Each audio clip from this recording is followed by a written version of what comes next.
አባታችን ጴጥሮስና አባታችን ጳውሎስ፣ አባታችን ጳጳሱ አባ ያዕቆብ ክቡር፣ አባታችን ጳጳሱ አባ ማቴዎስ፣ ዮሐንስና ስምዖን፣ የእንድርያስ ልጅ ያዕቆብ፣ የኢየሩሳሌም ኤጲስቆጶስ፣ የጌታችን ወንድም የሚሆን ሐዋርያው ያዕቆብ፣ ባሮችን ስለሚሆኑ ስለ ማርቆስና ሉቃስ፣ ቲቶ፣ ፊሌሞና፣ ስለ ቀለሚንጦስና ስለ ባስልዮስ፣ አትናሲስ፣ ኤጲፋንዮስና የኤጲስቆጶሱ አባ ሕርያቆስ ክቡር የሚሆን ሊቀ ጳጳሱ አባ ዮሐንስ፣ አባታችን ጳጳሱ አባ ሲኖዳ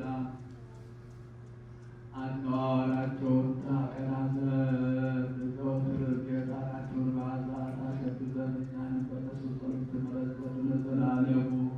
አስቀድሞ በዚህች ቤተክርስቲያን ያረፉትን የአባቶቻችንና የጳጳሳቱን የአባቶቻችን የኤጲስቆጶሳቱን ነፍሳት የቀሳውስቱንና የዲያቆናቱን የአናጉስጢስና የመዘምራን በር የሚዘጉብንን ነፍሳት በአንድነት አሳርፍ።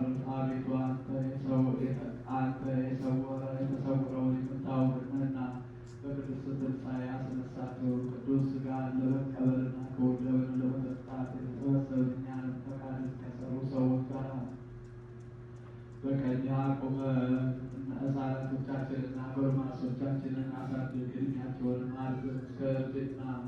ባለጸጎቻችንን ድሆች አታድርግ፣ ድሆችንም ባለጸጎች አድርግ። ድውያንን አድን፣ ሕያዋንን ጠብቅ።